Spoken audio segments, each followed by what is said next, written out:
la une, les dégâts dus aux orages. Constat en province de Liège, à Tilf en particulier. Des pluies diluviennes, courtes mais d'une rare intensité. Inondations, coulées de boue, habitants relogés. Une partie de la Belgique était en état d'alerte météo. Indescriptible. C'était vraiment une coulée de boue inimaginable. On n'aurait rien su faire. On avait les pieds, les mains clouées. Je n'ai plus rien. Elle est arrivée tellement vite que c'est rentré dans ma maison, dans toutes mes pièces. J'ai de la boue partout.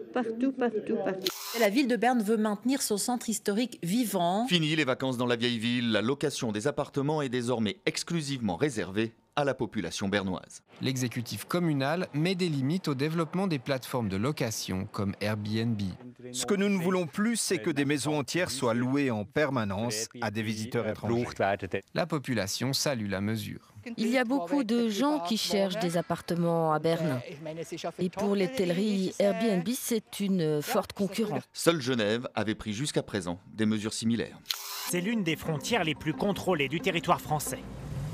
En provenance de Suisse, près de 12 000 véhicules passent ici chaque jour. Et ces douaniers ont une nouvelle mission pour le moins insolite. Ils traquent les ordures ménagères. Non, là vous allez payer une amende et puis réexportation en Suisse pour vos poubelles parce que vous n'avez pas le droit d'importer des déchets. Pour 3 sacs de détritus, cette jeune femme va payer 150 € d'amende. Et oui, car de l'autre côté de la frontière, les sacs poubelles obligatoires sont hors de prix. 17 € pour 10 sacs de 17 litres. Ah, c'est pas donné. Non, c'est cher. L'an dernier, dans toute la Franche-Comté, 10 tonnes de déchets suisses ont été retrouvées. Si on continue comme ça, dans probablement 10-15 ans, là, il n'y en a plus. Ça, c'est définitif. C'est un véritable cri d'alarme au Canada. Les caribous menacés par la déforestation. Quelques minutes de vol suffisent. Partout, leur territoire est perturbé par les coupes forestières passées. C'est quand le territoire est morcelé comme ça que ça nuit au caribou. Oui, la sauvegarde du caribou forestier, c'est important.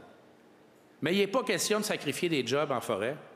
Il ne reste plus que 18 caribous à Val-d'Or.